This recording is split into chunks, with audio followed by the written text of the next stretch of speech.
ఈరోజు అఖిల భారత విద్యార్థి సమాఖ్య ఏఐఎస్ఎఫ్ జిల్లా సమితి ఆధ్వర్యంలో ఆదోని పట్టణంలో ఉన్నటువంటి మెడికల్ కళాశాలను సందర్శించడం జరిగింది.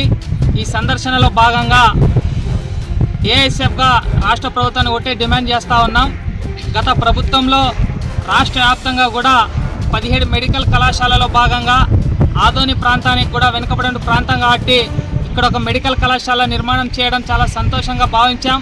గత ప్రభుత్వంలో ఈ మెడికల్ కళాశాలకు 470 కోట్ల రూపాయల నిధులు కేటాయించి మొదటి విడతలో 270 కోట్ల రూపాయల నిధులు విడుదల చేసి నిర్మాణం చేపట్టడం జరిగింది.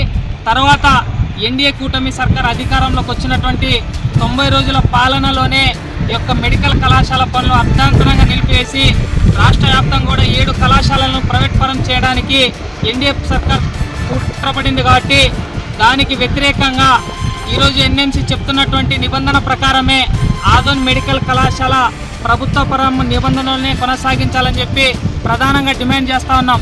ఎందుకంటే ఎన్ఎంసీ ప్రకారం దాదాపు ఒక ప్రాంతంలో 20 లక్షల జనాభా కలిగినటువంటి ఒక సబ్ డివిజన్ కేంద్రంలో ఖచ్చితంగా మెడికల్ కళాశాల ఉండాలని చెప్పి ఎన్ఎంసీ నిబంధన ఉన్నప్పటికీ ఆదోని ప్రాంతంలో 5 నియోజకవర్గాలు కలుపుకొని దాదాపు 30 లక్షల జనాభా ఉన్నప్పుడు కూడా ఇక్కడ ఉన్నటువంటి ప్రభుత్వ మెడికల్ కళాశాలను ప్రైవేట్ పరం చేయడం చాలా సిగ్గుచేటు.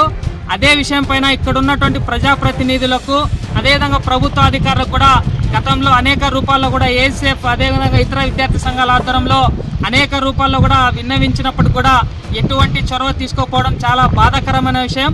ఇక్కడ ఉన్నటువంటి ముఖ్యంగా ఆదోని ఎమ్మెల్యే పార్థసారథి గారు ప్రతి విషయంలో కూడా అసెంబ్లీలో చర్చిస్తున్నారు. అదేవిధంగా మెడికల్ కళాశాల విషయంలో కూడా గతంలో విద్యార్థి సంఘాలు కలిస్తే అసెంబ్లీలో మాట్లాడడానికి అవకాశం రాలేదు. నెక్స్ట్ అసెంబ్లీ సమావేశాల్లో ఖచ్చితంగా ఆదోని మెడికల్ కళాశాలను ప్రభుత్వం పరం చేయడానికి నే వంతుగా పోరాటం కూడా చేస్తానని చెప్పి హామీ ఇచ్చినటువంటి పార్థసారథి గారు మొన్న జరిగినటువంటి అసెంబ్లీ సమావేశాల్లో ఏదో చిన్న చిన్న విషయాలపైన అసెంబ్లీలో చర్చించారు తప్ప ఆదోనికి వెన్నెముక్కైనటువంటి ఆదోని ప్రజలు ఆశించినటువంటి మెడికల్ కళాశాల విషయం నోరు మెదకపోవడం పైన ఎటువంటి ఆవేదనలు ఉన్నాయని చెప్పి మేము ప్రశ్నిస్తూ ఉన్నాం. కాబట్టి ఇప్పటికైనా ఇక్కడ ఉన్నటువంటి ఎమ్మెల్యే గారు ఈ డివిజన్ ప్రాంతంలో ఉన్నటువంటి ఎమ్మెల్యేలు ప్రజాప్రతినిధులు అందరూ కూడా స్పందించి ఏదైతే అర్ధనాంతరంగా నిలిచినటువంటి ఆదోని మెడికల్ కళాశాల పనులు వెంటనే ప్రారంభించాలి. అదేవిధంగా వైద్యానికి సంబంధించినటువంటి జీవో నెంబర్ 107, 108 కూడా రద్దు చేయాలని చెప్పి ప్రధానంగా డిమాండ్ చేస్తున్నాం.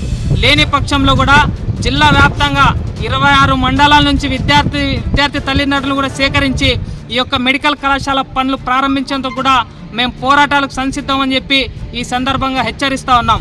షాబీర్ బాషా, ఏఐఎస్ఎఫ్ జిల్లా ప్రధాన కార్యదర్శి.